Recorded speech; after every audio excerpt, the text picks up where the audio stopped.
Hello, I'm Shahar Azani, the Northeast Executive Director for StandWithUs, an Israel education organization, and I'm together in the studio with Julie Hazan, the U.S. Director at HonestReporting, whose mission is to detect and identify media bias. Together, we are joined today by Hunter Stuart. Hunter is a journalist and writer, currently working as a senior editor at Dose Media in Chicago. He was formerly a staff reporter and editor at the Huffington Post in New York from 2010 to 2015. Most recently, Hunter worked as a freelance reporter in the Middle East, where he wrote for Vice, the Jerusalem Post, Al Jazeera English, the International Business Times, and others. His reporting has also appeared on CNN, Pacific Standard, The Daily Mail, Yahoo News, Slate, Talking Points Memo, and The Atlantic Wire. Pleasure having you here with us, Hunter. Thanks so much, Shahar. It's the pleasure is all mine. Let me start by asking you the general question of what made you deal with media in general. What attracted you to the media sphere? Oh, man, I've wanted to be a journalist for as long as I can remember. My dad made documentary films for 20, 30 years, and I don't know, at some point maybe I was a teenager and I was reading about war and about conflict, and I was reading the news and the New York Times, and I just got into my head that being a journalist would be a really cool job, and so I went for it. Nobody was able to dissuade you? No, my teachers encouraged my dreams. And specifically coming to, you mentioned conflicts, what attracted you to the Middle East? Israel, the Palestinians? I mean, do you have any specific background in that field? Have you engaged with it before your media?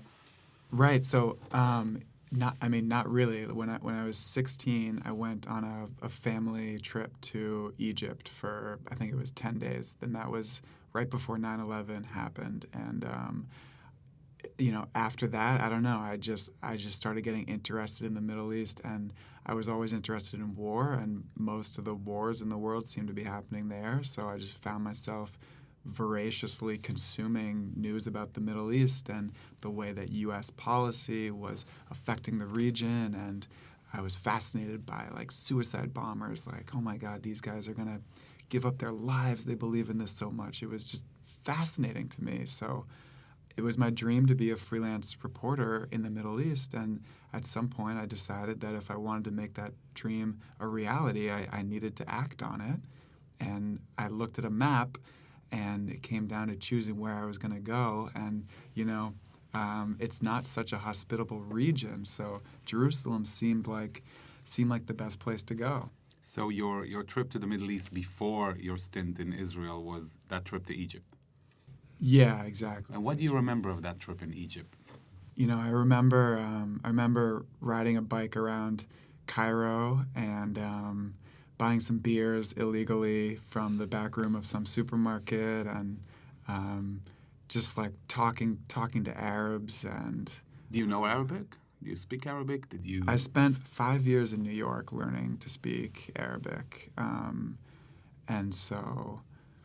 That was, of course, later. That was when I was in my 20s working at the Huffington Post. I was taking night classes, learning to speak Arabic, and this was all in preparation for, to make my dream of being a reporter in the Middle East a reality. Wow, and that's even, before when we come into the last decade in which the Middle East has garnered so many headlines on so many different angles. Truly fascinating to see someone chartering their own course from an early age and then moving on it. And as you mentioned, here are the dots on the map, and you make a decision to come to Jerusalem. I think that's interesting. Why I chose Jerusalem is a lot of the reason that journalists do is because it's a nice place to live. There's restaurants and cafes and nice parks, and people speak English there. It's a pretty westernized city. It's pretty safe, but it's really close to the most publicized conflict in the world. Have you ever been to Israel before that decision? No, never been. So how did you know? How did you know that Israel was hospitable? I don't know. I read the news. I have friends who had been, I talk to people who had been to the Middle East. There's a lot that you can learn on the internet. without actually traveling. Yeah. Right. And there it is. You make the decision to move to Jerusalem. When you tell the news to your friends, to your family, what do they tell you? They're like, "Oh man, that's crazy. Like, good for you, but isn't that dangerous over there?" And Right. yeah. And still, you decided to go. Oh yeah, yeah. I'm stubborn, and when I get something in my head, like, yeah, I got to do it. What did you expect before coming here? What did you expect to see in Israel? Yeah, I mean, it's funny. Like, even though I had made a decision to move to Israel, like, I had a pretty negative view of the country and especially of the government.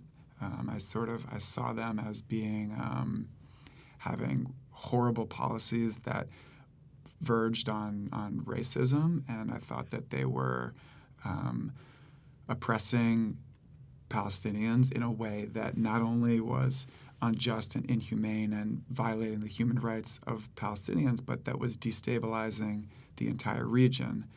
So I had this idea that the sort of global jihadi movement was based in part on what was happening in Jerusalem. And so I saw, the fault lines of the war on terror as running through Jerusalem. So I think to some extent I blamed Israel for that. Right. And you're saying this as someone who's already a seasoned media professional with incredible interest in the region, who is a smart, intelligent researcher of information. And this is the image that's being portrayed. This is what you're expecting to encounter on the ground before heading to Israel. Yeah, exactly. I mean, my views of Israel and of the conflict were based mostly on the news that I was consuming. So, like, yeah, hundreds of news articles that I read over the course of maybe portrayed 5, a 6, certain 7 image. years. And as far as the country itself is concerned, what did you expect to see there as far as technology and progress and development? Was there anything there that you were anticipating to see that you heard before? I mean, I knew that Israel was pretty developed compared to the rest of the region. So, like, I knew it was a first world country and that it had impressive technology and like highways and bridges and nuclear program and all that stuff. Camels? Camels, right? Of course. Some people still refer to Israel when it comes to the Israelites and the camels, and it's interesting to hear opinions out there of people before they venture onto Israel. But then you get to Israel, and may I ask you, what was your first impression of Israel upon arrival? First thing that comes to your mind. I'm trying to remember. Like, oh God, I can tell you, it's not great, honestly. I went to Amman first, and so I came to Israel over the Allenby Bridge. Oh, so you drove in. And of course Allenby, yeah, it's like I think it's mostly for VIPs and for Palestinians because it goes directly into the West Bank. But I didn't know that, so I cruised over the Allenby Bridge, and the Israelis were like, "Who are you and what are you doing?" I'm like, "I'm here to be a journalist." They're like, "Do you have a work contract or something or an assignment?" I'm like, "No, like I just got here. Like I haven't figured that out yet." They were like, "Okay, well, you can't work in Israel without a work permit," and so it turned into this whole thing where I basically I was not prepared. I had not really done my homework, so they gave me a tourist visa and let me in, but we had a good 2-hour conversation first. And you drove in at that point with your family? No, it was just me. Just you, and they joined you. They joined you later. My wife came about 2 months later. Yeah. By the way, how was she about the move? How did she feel about the move to Israel? She was supportive. Like, it wasn't her top choice for what to do. I mean, I think she was doing it because she could tell that I was passionate about it, and so she was supportive of me. Yeah. So, professionally speaking, you arrive in Israel through the Allenby crossing, driving in after a discussion with Israeli authorities, and here you are with what was to be, your existing preconceptions and immediate experience. Then what happens professionally as you're on the ground starting to work? Well, it took me a little while to find work at first, because I was brand new to Israel, and I had just quit my job in New York, so it took me a little while to actually get assignments. So at first, I moved into an apartment in Katamon, and then in Nakhlaot. And I had roommates, because I was trying to save as much money as possible. So I had no work, and I was just meeting people, walking around. I went to Tel Aviv. I was, I was just exploring at first. And at that point in time, you're still hunting for the stories. You're still creating your connections on the ground, getting to know the lay of the land. Do you remember, aside from the Israeli officials at the Allenby crossing point, who was another Israeli whom you met at the beginning of your path who made an impression or an interesting impression, be that positive or negative?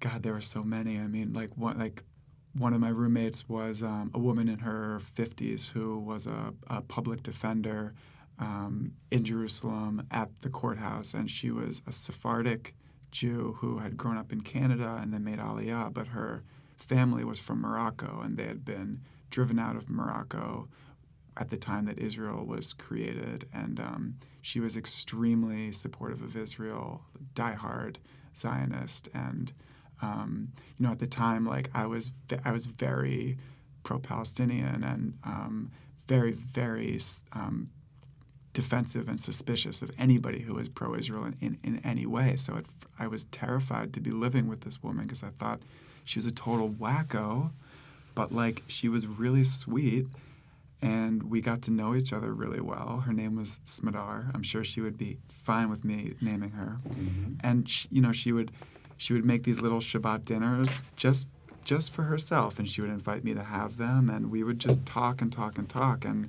it was cool because we were two totally opposite ends of the political spectrum, but we became to be good friends. Were you surprised to find a Moroccan Jew? I was definitely surprised. I had no idea that there was that whole Jewish refugee crisis when Israel was created. That was one of the pieces of history that either was not available to me in my reading or it just hadn't fit into my narrative. And so I just didn't pay attention to it. When I got there and I met those people and I met Jews from Iran and from Iraq and stuff, I was like, wow, this is incredible. Yeah, Moroccan Jews didn't only flee to Israel, they went to France also. I'm a very proud Moroccan Jew myself. So I'm glad you had a good experience with Are you Moroccan heritage? Yeah. Cool. Good food. Great food. I can attest to that. It's the my best wife food. is also Moroccan Jew. Oh, really? And my family came from Yemen. Oh, really? So the reality is... You're among Sephardic Exactly. I had no Jews. idea. So a lot of people don't. A lot of people view Israel through what the other side is trying to dictate Israel, as a country that has no roots in the region, a people that's foreign to it. If you remember the late Helen Thomas, who said, let the Jews go back to Poland and Germany. Well, I can assure you neither Julie nor I are able to go back to Poland or Germany. Where our families came from, there is very little ability to have a viable Jewish life, as other minorities face in the Middle East today. Christians everywhere and other minorities face incredible difficulties. And that's why, sometimes the visual is the message. So it's fascinating to hear of your experience as you first interact with that reality on the ground. What surprised you about Israel when you arrived in Israel? There were a number of things. I mean, it surprised me, first of all, how diverse it was, because I think that I pictured it as just being all, white Ashkenazim, if that's the right word. Exactly. You put the M on it when it's plural, right? Okay, cool. Yeah, my Hebrew is not great, unfortunately. So it surprised me how diverse it was. I was like, oh my God, there's Muslim Israelis and Druze Israelis, and look, they have equal rights as anybody, and they seem happy to be living here. It surprised me how tiny Israel was. I was like, this country's only 9 miles wide in certain places, and a friend of mine in Jerusalem told me that the whole country of Israel is smaller than the state of Massachusetts, and I'm from Massachusetts, so because reading about it in the news is like, it feels so big because it gets so much media attention, but when you're there, you realize it's really small. Yeah, so on that note, because Israel is a very small country, but Israel concentrated also journalists. There's 700 journalists on a year long, and I'm sure you made a lot of journalist friends in between. But my question is mostly regarding your experience with other journalists also. How did you feel towards them, and what do you like about writing stories? With other journalists, Yeah, like with collaborating with them. collaborating and meeting them, and Yeah, I mean, I did have a few journalist friends in Jerusalem and also in the Palestinian territories, but I didn't not really that many. I'd say it was a very small handful. I mean, there's a Facebook community where I knew a lot of them just on Facebook. There's like a group where they all sort of work together to answer each other's questions, solve logistics, that kind of thing. They were all over the map. I wouldn't say like all of them were like diehard, Palestinian supporters or anything.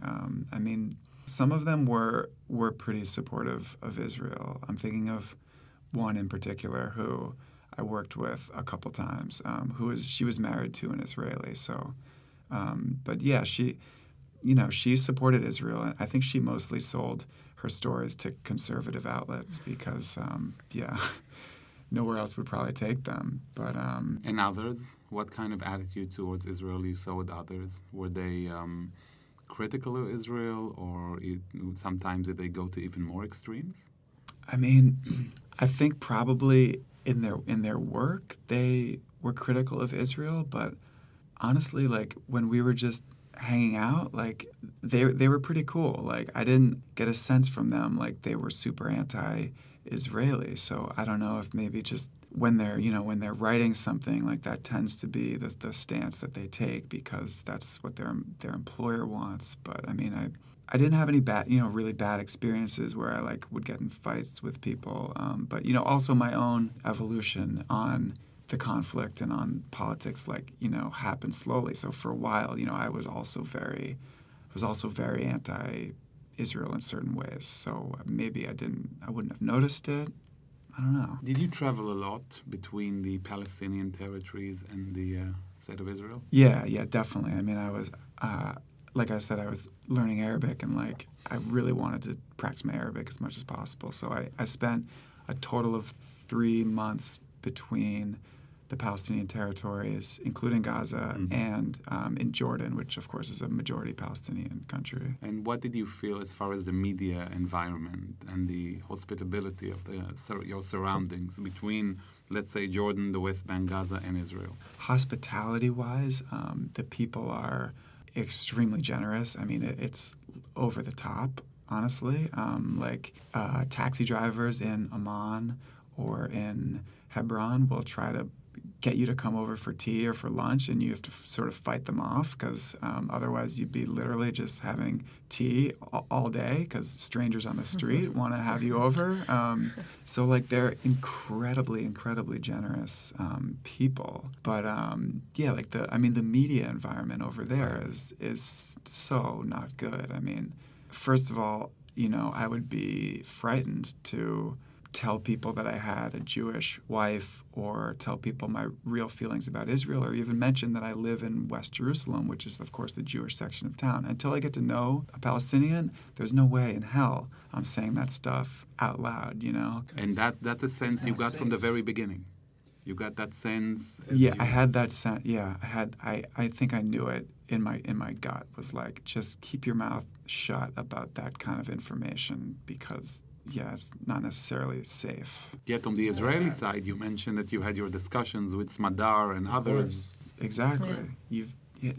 You hit the nail on the head. Like, that was a realization I had after a while. Was like, okay, I feel so comfortable criticizing Israelis. From the minute I meet them, I feel like I can say anything to them, even the most aggressive, hostile thing. I can speak my mind, and I know I'm going to be safe. But in Gaza, are you kidding? Hell no. I was just smiling and nodding, no matter what they said, because it's the Gaza Strip, and they decide who gets to leave, and I wanted to be able to get out, So. Yes. So I wanted to ask you, how do you think about the news reporting and how editors decide between fact and opinion? Oh, you know what? Just before that, what turned the tide for you? At what point did you wake up and say, something is not right here? I need to start, telling the story the way it is. What happened?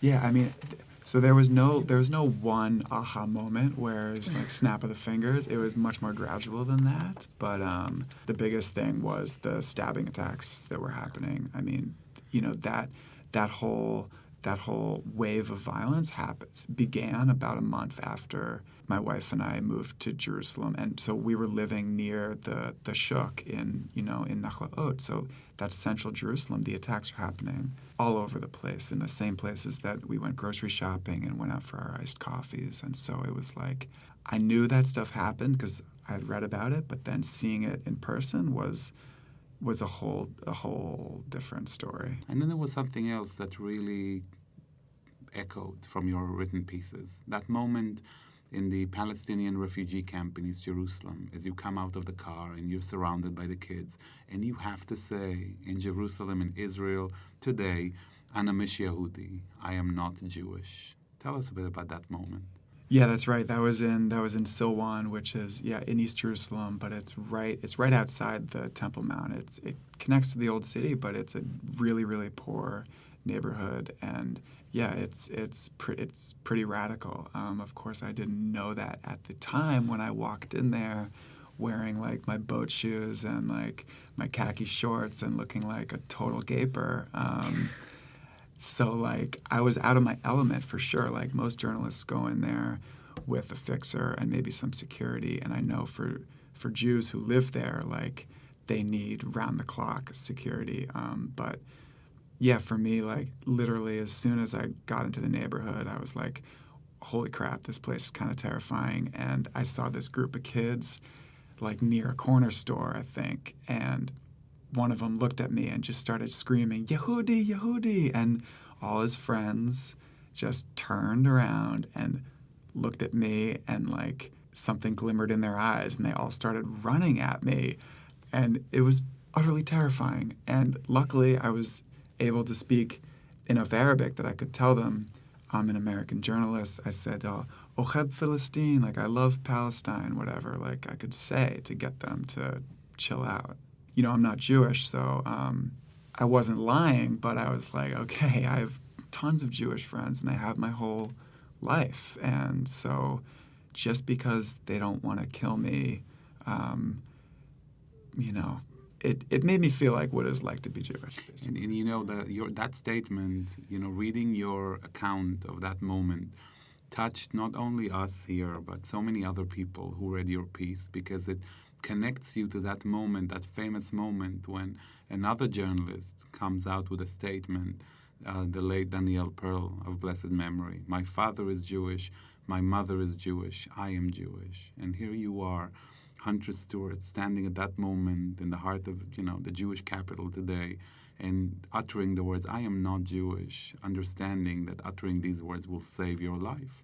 And that's a chilling moment for any individual, and especially for someone whose life mission has been unraveling and covering the truth. Yeah, it absolutely is. I was at a party in Amman like a few months after that, and I met a Palestinian guy who was from Silwan, and like he was a secular dude. He was a total hipster, but I told him that story, right? And he was like, "You are so lucky that you're not Jewish, because if you were, they would have killed you." Amazing. And you're talking about the knife intifada. Unfortunately, we're seeing attacks by Palestinian terrorists. You're there with your wife. How does that make you feel? I mean, I can imagine she didn't stay at home the whole day, and here she goes, out in Jerusalem, out and about. Were you at some points afraid for her? Yeah, of course I was afraid. Also, because if anything happened, so she's Jewish. If anything happened to her, I would have felt so guilty, because she was only there because of me, anyways. So yeah, absolutely. So you experience Israeli reality firsthand, and it makes you think, and rethink about how you do your work. And now I'm reaching Julie's question, which is, so many of the reporting, combines opinions and facts and realities. How do you draw the line when you're telling reality between, opinions and facts? How do you do it? It's not the easiest of tasks today, and so many face that challenge. Yeah, I mean, okay, so if you're writing a news article, you're not allowed to be opinionated, right? Like that's the rule. And so I won't put my opinions in a news article, but like the decision to write a certain story versus another is already a subjective act because what you're selecting as your subject completely is based on what story you want to tell. So I mean, if you count the number of stories about Israeli oppression versus the number of stories about Egyptian oppression or Bahraini oppression or something, I mean, the number of stories about Israel are much more. What's the difference? There's governments of many countries commit horrible human rights abuses and rarely make the front page of the major newspapers. So the story selection is subjective, even if everything in the story is a straight fact. And here you are telling it like it is, sharing realities from the ground as it's seen by Israel and by so many Israelis. What kind of reactions are you getting from your surroundings? Because I can imagine that they noticed the tilt, the shift in your views, from one point before boots on the ground and then after. How does that work? There's a range of reactions. Like first of all, I mean, I had incredibly welcoming and warm reactions from people all over the world when I wrote my first piece about my change of perspective. Yeah, a lot of them were Jewish, but yeah, some of them were not. I mean, I had emails from Arabs and even from Palestinians thanking me for what I wrote and telling me that it was really fair, and even they are sick of the same old narrative and the liberal bias. So that was obviously incredible. On Facebook, I had a couple friends lashing out at me. One of them's a Palestinian American guy who called me a disgrace and claimed that I hadn't spent nearly enough time among Arabs to get to know their story, even though, like I told you, I spent 3 months living among them and writing about their stories and speaking their language and eating their food. So there was definitely some negative blowback, but honestly, like most of the reaction has been pretty good. I mean, people are congratulating me for being brave and for telling a good story. I mean, it's a good story, and that's what people want to hear. You are, unfortunately, today, we're part of the minority because we see the reporting that's coming out there. Only as recent as the last attacks in Jerusalem, in which the Palestinian rioters who attacked police and died, and a Jewish family who was stabbed to death, slaughtered in their own home during Shabbat dinner, and it's equated the number of deaths. Have you ever regretted your shift in change? Because you're part of a small grain of truth tellers, and that's not the easiest thing done today in the world. Have you ever regretted that, or? No, I don't regret it. I mean, it still causes me some ambivalence from time to time, just because I do have like a lot of Palestinian friends, and like a lot of them were, like I said, like very, very generous and kind to me, and it's hard to like reconcile that, because they're very, very warm on this personal level, but then there's all these other issues. So so there's definitely still some reconciling that I need to do. But do I regret it? No. It felt really good. Like I've always been afraid of what people think of me, and like always working in the media, I'm always afraid of becoming the subject of a story where somebody calls me an Islamophobe because I dared to criticize Islam, and that's maddening, and that pissed me off because we're supposed to have freedom of speech in this country, and I should be able to criticize whatever I want. So it felt good to like sort of break through that wall. And as people who know Israel very well, we can tell you that criticizing anything and everything at any given moment on any given part of the day, right, Julie? Yes. Part and parcel of who we are. And good It for you, is. and good for the general conversation to have some different voices who are Absolutely. able to contend with the truth. Maybe a message, because there are a lot of young journalists, people who listen to us and want to know, they chart their own path. And here you are from that 16-year-old boy traveling in Egypt as a tourist through the tumultuous, decade into this. What is your message to them? What do you want to tell them?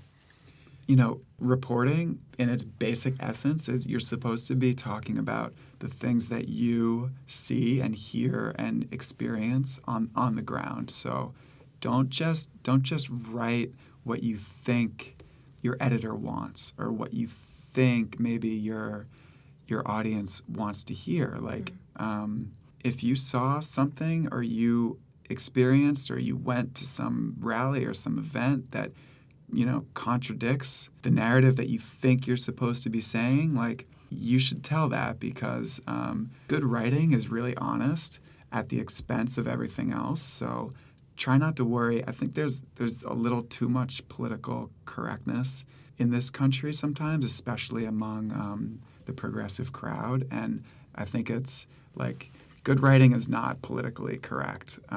So I think just be candid and don't worry about getting criticized for it because, like, if you're honest, there's a lot of people who are gonna respond to that. So if you make that leap, like it can pay off. Well, we're very grateful for your sincerity and your stories. We can sense the emotion. Like it's been amazing to listen to you. So thank you very much. And Hunter Stuart, speaking truth to power, seems to echo from every word you say. And I think your role and your voice of courage is a role model for many. And the more we see marching on your path, that's undeterred journalism and truth-seeking, the better our world will be. Thank you very much for spending time with us today. And thank you for sharing your incredible story. Thank you. Thank you guys so much for having me.